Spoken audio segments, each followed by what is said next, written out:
ही थेट भेट आपण पाहतोय। आशिष शेलार आणि अमित ठाकरे यांच्यात चर्चा होतीये। भेटीचं कारण मात्र अद्यापही गुलदस्त्यात आहे।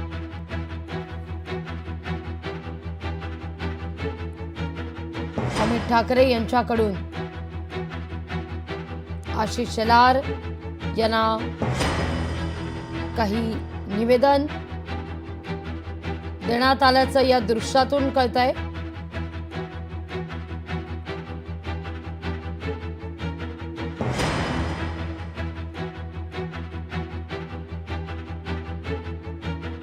मुंबईतल्या उपनगरातील काही समस्यांबद्दल चर्चा झाली आहे का? सांस्कृतिक सण उत्सवासंदर्भात काही चर्चा झाली आहे का? हे पाहणं महत्त्वाचं आहे। अधिक माहिती घेऊया आपल्या प्रतिनिधी भाग्यश्री आचार्य प्रधान यांच्याकडून। भाग्यश्री, काहीतरी निवेदन देण्यात आल्याचं या दृश्यातून दिसतंय। चर्चा होतीये, दोघांमध्ये संवाद होतोय, काय नेमकं घडतंय? आपण सकाळी सकाळी अमित ठाकरे जे आहेत ते आशिष शेलार यांच्या भेटीला आलेले पाहायला मिळतात। खरं तर 2 दिवसापूर्वी राज ठाकरे यांनी स्वतः मुख्यमंत्री फडणवीस यांची भेट घेतलेली होती आणि ती देखील भेट अशी अचानकच घेतलेली होती। त्यानंतर त्यांनी एक पत्रकार परिषद घेतली होती। या पत्रकार परिषदेमध्ये त्यांनी विविध मुद्दे जे आहेत ते हात घातलेले पाहायला मिळाले। यामध्ये खड्ड्यांचा विषय होता, अनधिकृत पार्किंगचा विषय होता, या व्यतिरिक्त अनेक जे महत्त्वाचे नागरिकांच्या समस्यांचे जे विषय होते ते त्यांनी मांडलेले होते। आणि आज जर आपण बघतोय तर स्वतः अमित ठाकरे जे आहेत ते सध्या आशिष शेलार यांच्या रंगशारदा जवळील कार्यालयामध्ये पोहोचलेले पाहायला मिळतात। त्यांच्यात चर्चा होतीये, त्यांनी निवेदन देखील दिलेलं आहे। मात्र नेमकं कशा संदर्भात त्यांनी हे निवेदन दिलेलं आहे हे आतापर्यंत त्यांच्या पैकी कोणत्याही जवळच्या व्यक्तीला देखील माहीत नव्हतं। नेमकी त्यांनी काय समस्या मांडलेली आहे, कोणत्या नागरिक समस्येवर त्यांनी भाष्य केलेलं आहे हे बघणं देखील गरजेचं आहे। दुसरीकडे जर राजकीय दृष्ट्या आपण बघितलं तर एकंदरीतच ठाकरे बंधू एकत्र येणार अशी चर्चा मोठ्या प्रमाणात रंगलेली पाहायला मिळाली होती। आणि त्यानंतर सातत्याने ज्या वेळेला ठाकरे बंधू एकत्र आले त्या वेळेला राज ठाकरे यांनी मुख्यमंत्री देवेंद्र फडणवीस यांची भेट घेतलेली पाहायला मिळाली। त्यामुळे कुठेतरी एक वेगळा तर्क वितर्क देखील काढला गेला। आणि आज जर बघितलं तर 2 दिवसापूर्वी ज्या पद्धतीने राज ठाकरे यांनी मुख्यमंत्री फडणवीस यांची भेट घेतली, त्यानंतर आज अमित ठाकरे आशिष शेलार यांच्याकडे येणं, त्यामुळे राजकीय वर्तुळात एक वेगळ्या प्रकारची चर्चा देखील आता रंगलेली पाहायला मिळते। खरं तर नेमकी महापालिका निवडणुकांच्या पार्श्वभूमीवर ही चर्चा खूप महत्वाची आहे। कारण महापालिका निवडणुका आपण बघितलं की कालच महापालिकेने काही प्रारूप आराखडे जे आहेत ते तयार करण्यास सुरुवात केलेली आहे। साधारण जानेवारी महिन्यात आमचा महापौर बसेल अशा पद्धतीचं एक परिपत्रक आहे ते त्यांनी जाहीर केलेलं आहे निवडणूक आयोगाने। आणि या सगळ्यामुळे आता एकंदरीत जर बघितलं तर कुठेतरी मुंबईतलं महापालिका निवडणुकांच्या पार्श्वभूमीवर राजकीय वातावरण रंगायला लागलंय असं दिसतंय। त्याचं कारण महत्वाचं, पीएमसी सगळ्यात महत्वाची पालिका आहे महाराष्ट्रातली। एका राज्याचं जेवढं बजेट असतं तेवढं पीएमसीचं बजेट आहे। आपण सगळे त्याला आपल्याला सगळ्यांनाच माहिती आहे ही गोष्ट।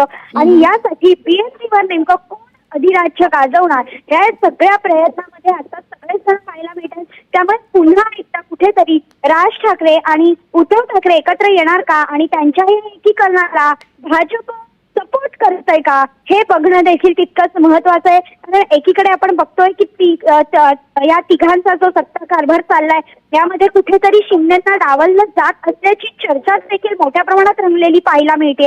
आणि याच सगळ्या पार्श्वभूमीवर कुठेतरी या 2 ठाकरे बंधूंना एकत्र येण्यासाठी भाजप खऱ्या अर्थाने सपोर्ट करतोय का हे बघणं देखील महत्वाचं आहे। त्यामुळे ही जी सगळी चर्चा आहे ती वेगवेगळ्या अँगलने आता रंगलेली पाहायला मिळते। आणि याच पार्श्वभूमीवर आज जर बघितलं तर अमित ठाकरे आणि आशिष शेलार ज्या काही गोष्टी सांगतायत ही क्रोनॉलॉजी समजून घेणं तर फार महत्वाचं आहेच। पण मुळात आशिष शेलार एक आपण म्हणूया एक मंत्री म्हणून, एक राजकारणी म्हणून थोडंसं आपण बाजूला ठेवूया, पण आशिष शेलार आणि शिवतीर्थ हे नातं बरंच जुनं आहे।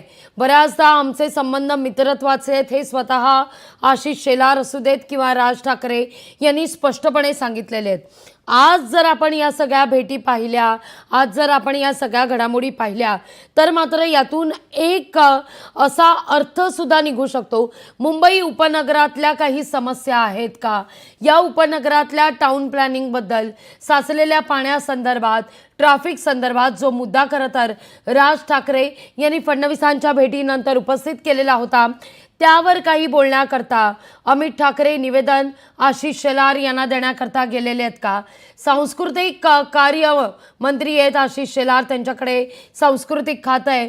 आगामी दिवस सण उत्सवांचे आहेत, डीजे बंदी करण्यात आलेली आहे. या सगळ्या अनुषंगानं काही चर्चा होतीये का? सण उत्सवासंदर्भात काही संवाद झालाय का? काय नेमके संकेत पोहोचतायत?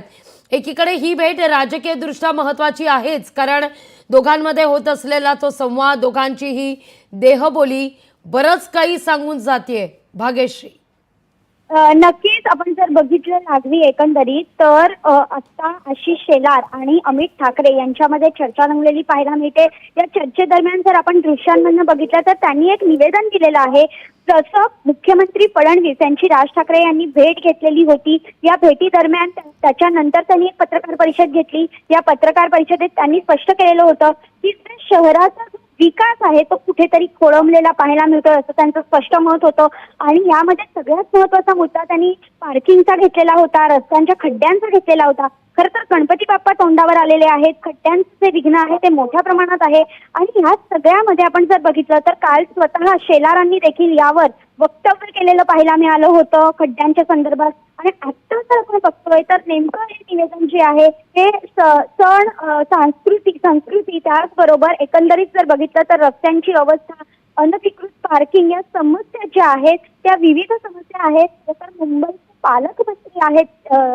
पालकमंत्री आहेत किंवा मंत्री आहेत, या सगळ्या हिशोबात त्यांना भेटणं अमित ठाकरे यांना महत्त्वाचं वाटलंय. आणि नेमकं ते काय चर्चा करतायत ते अजूनही गुलदस्त्यात आहे. मात्र थोड्याच वेळात अमित ठाकरे बाहेर येतील आणि ते नक्कीच पत्रकारांशी संवाद साधतील अशी माहिती जी आहे ती सध्या देण्यात येते. एकंदरीतच नेमकं अमित ठाकरे काय बोलतात याकडे सगळ्यांचंच लक्ष लागलेलं पाहायला मिळतंय लागली. अगदी भाग्यश्री, गेल्या काही दिवसांपासून राज्याच्या राजकारणात अनेक घडामोडी घडताना दिसत आहेत. तर